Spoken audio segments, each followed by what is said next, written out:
하나님 주권에 따른 공의로운 분배 원칙, 이러한 큐티 제목으로 말씀을 나눕니다.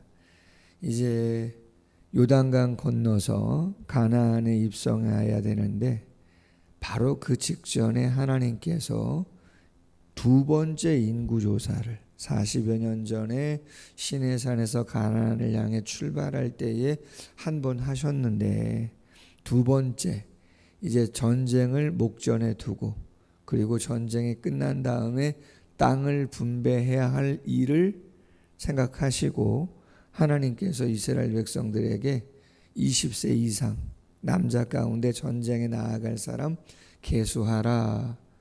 어제 말씀을 나눴습니다. 1차 때와 크게 다르지 않은 60만 명이 조금 더 되어지는 사람들이 계수가 되었어요. 하나님의 놀라운 은혜죠. 할렐루야. 여러분, 오늘도 말씀을 짧게 몇 가지 묵상하겠지만, 광야를 지나는 힘은 우리의 열심이나 우리의 계획에 의지에 달려있지 않다는 것이에요.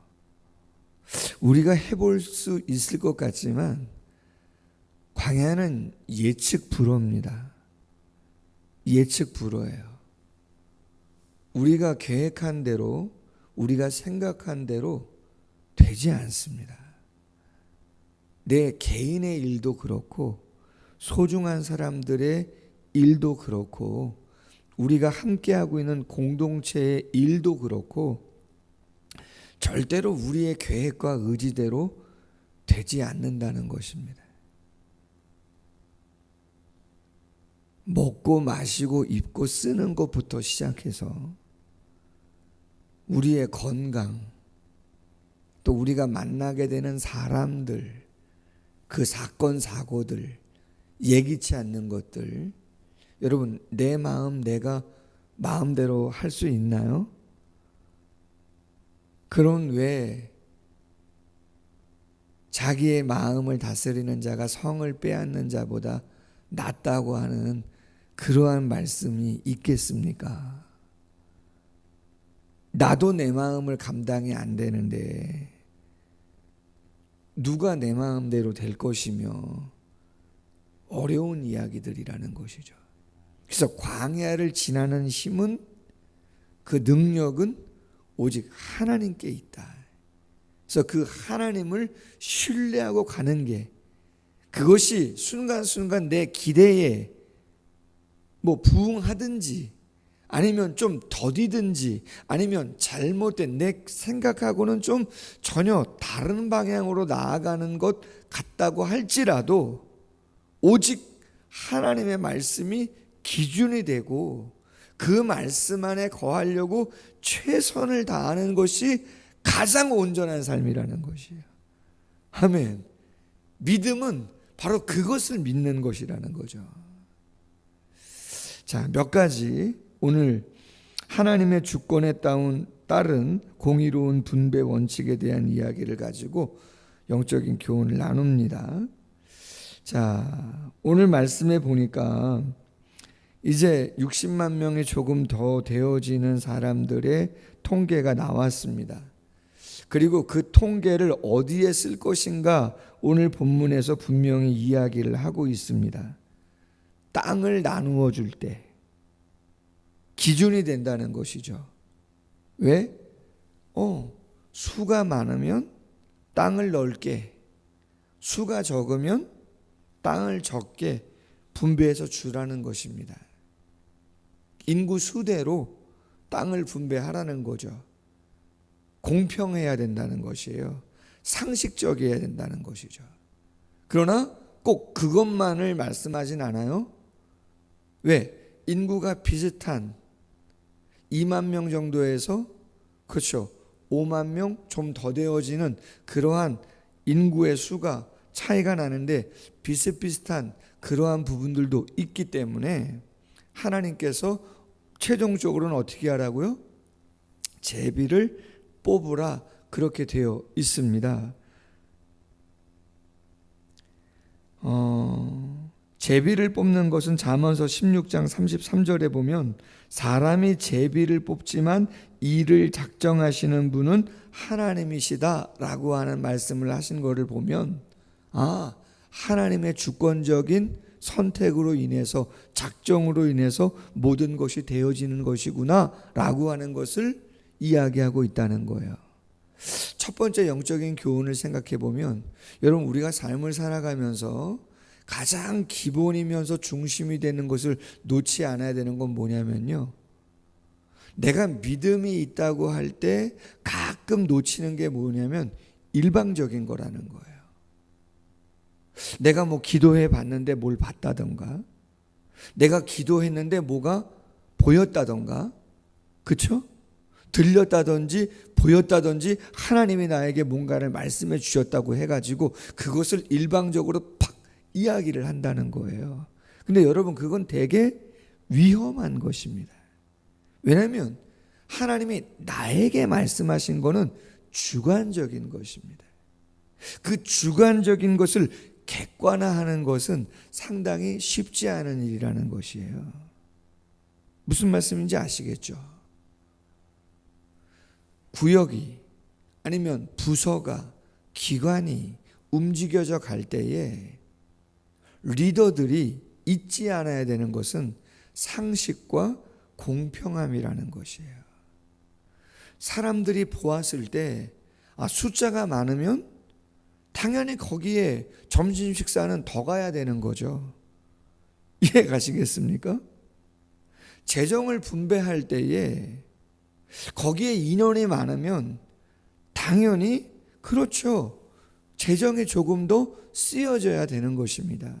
물론 합의하에 성도님들이 합의해서 회의에서 합의를 해가지고 뭔가 특별한 의미를 부여하고 특별하게 거기에 올해는 조금 더 애를 써야겠다는 그런 합의가 되어졌다 그러면 그 합의하에서는 그러한 사역들과 그러한 분배가 가능하겠지만 일방적으로 상식을 벗어나는 일들을 행하면은 하나님은 그것을 원하지는 않으신다는 거예요.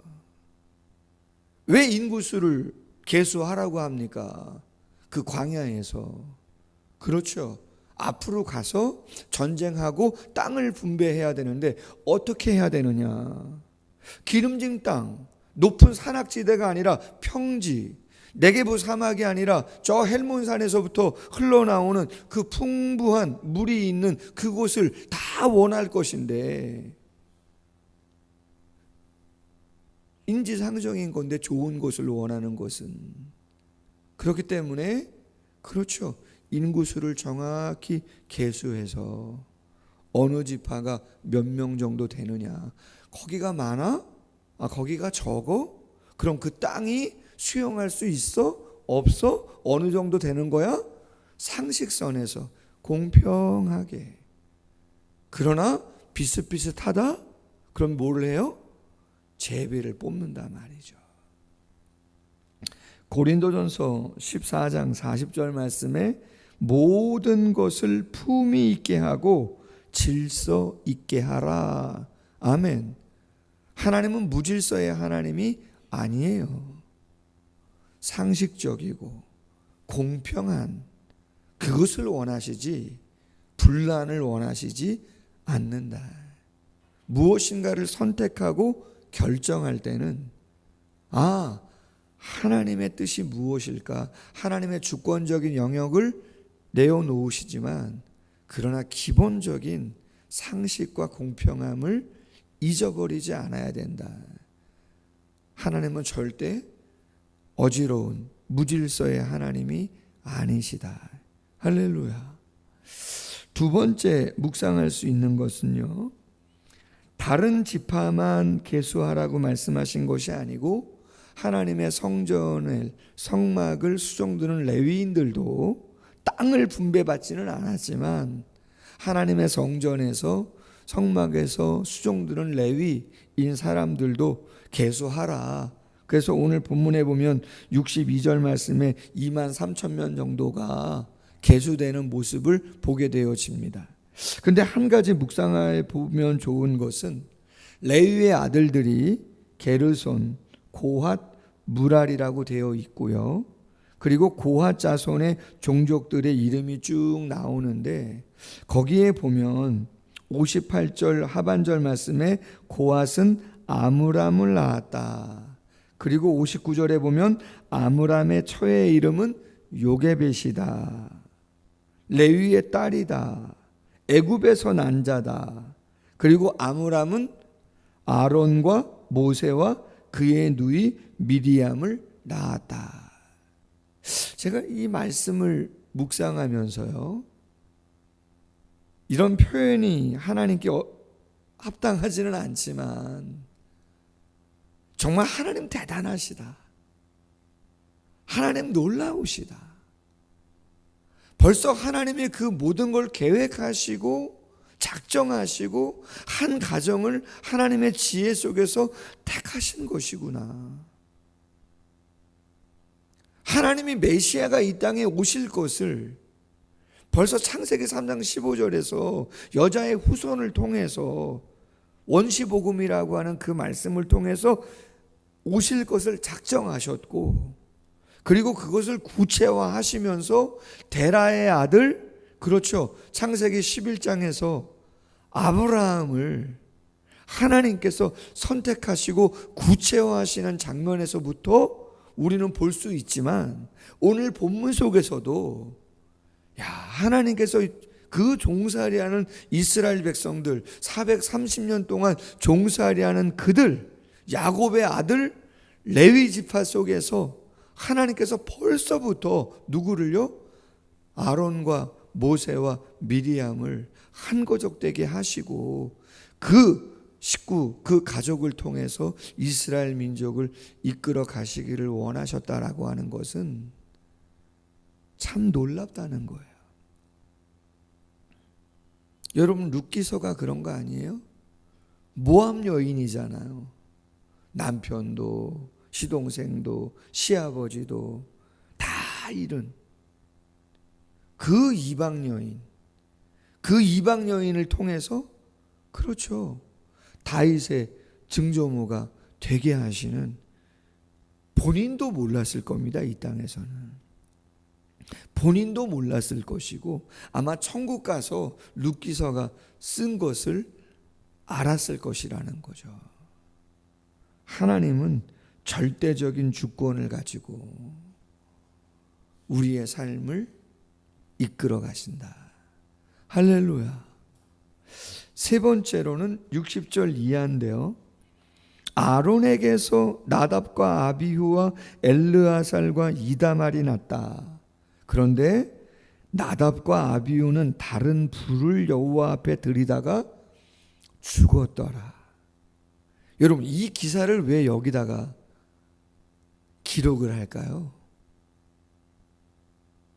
그렇잖아요. 좋은 일도 아닌 곳을, 어찌 보면 끔찍한 일 아닙니까?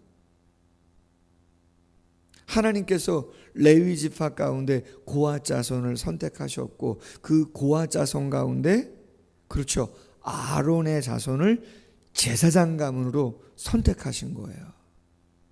성소와 지성소에 들어가서 수종들 수 있는 가문으로 선택했단 말이에요. 그래서 제사장의 옷도 보화로, 보석으로 꾸며주시고 하나님께서 입혀주셨단 말이에요. 영광이죠.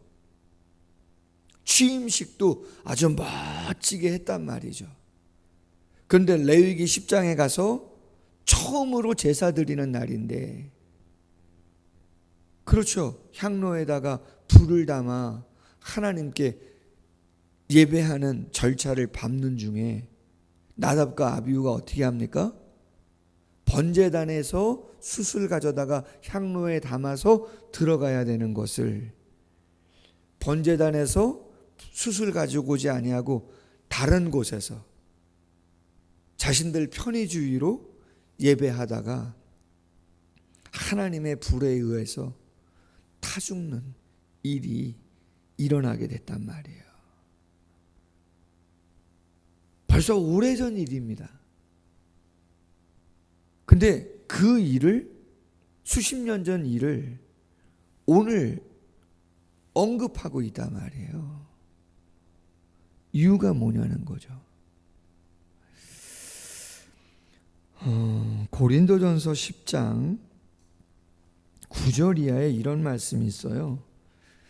그들 가운데 어떤 사람들이 주를 시험하다가 뱀에게 멸망하였나니 우리는 그들과 같이 시험하지 말자. 그들 가운데 어떤 사람들이 원망하다가 원망시키는 자들에게 멸망하였나니 너희는 그들과 같이 원망하지 말라. 그들에게 일어난 이런 일은 본보기가 되고 또한 말세를 만난 우리를 깨우치기 위하여 기록되었느니라. 아멘. 좋은 일이 아니잖아요. 기억하기도 싫은 일일 수도 있습니다. 상처와 아픔이죠, 어떤 면에서는. 그러나 거듭 40여 년이 지난 시간임에도 불구하고 왜 그 일을 지금 또 기록하고 있느냐? 요단강 건너 약속의 땅에서 새롭게 출발할 것입니다. 거기서도 제사는 드려야 할 것입니다. 거기서도 직분은 감당할 것입니다. 새롭게. 그러면 어떻게 하라고요? 그렇죠. 말씀이 이야기하고 있습니다. 우리를 깨우치기 위하여 기록한 것이다. 절대로 시험하거나 원망하거나 말씀이 아닌 대로 가지 마라. 아멘. 지난 날이 족하다. 할렐루야. 쉽지는 않지만 우리의 삶 가운데 그럴 수 있어요. 뭐 저라고 없겠어요? 지나온 시간 속에서 아쉬웠던 부분들, 안타까웠던 부분들. 그렇죠. 좋은 의미의 영적인 교훈을 삼고, 그렇죠. 새로운 각오와 출발을 위해서는 좋은 의미의 자책하라는 말이 아니죠. 죄책감 가지라는 말이 아니잖아요. 깨우치고 다시는 그렇게 하지 않으려고 애써야 된다. 할렐루야. 우리가 가정의 달, 제가 뛸까 말까 하다가 5월 달이니까 가정의 달 좀 더 생각하자. 바로바로 뛰거든요. 네, 가정의 달. 아, 그래. 한번 생각해 보자. 내가 남편에게, 내가 자녀에게, 형제나 부모에게 과거의 시간 속에서 혹시라도 그래 내가 다시 한번 조금 더 생각해야지. 할렐루야. 마지막 한 가지는요. 오늘 63절 이하의 쭉 말씀을 보면 첫 번째 인구를 계수했을 때 출애굽 1세대가 요단강 건너 가나안 땅에 들어가는데 딱 2명, 누구요? 여호수아와 갈렙 2명 빼고는 들어가는 사람들이 아무도 없다는 것이잖아요. 정말 말씀하신 대로 다 광야에서 죽었습니다. 이유가 뭡니까?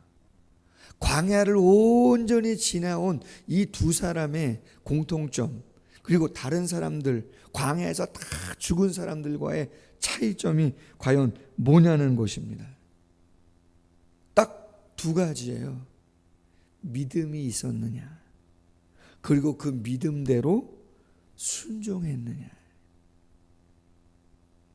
약속은 있는데 다른 10명의 정탐꾼과 원망과 불평한 사람들은 약속은 알지만 그 약속을 절대 순종하지 않은 거잖아요.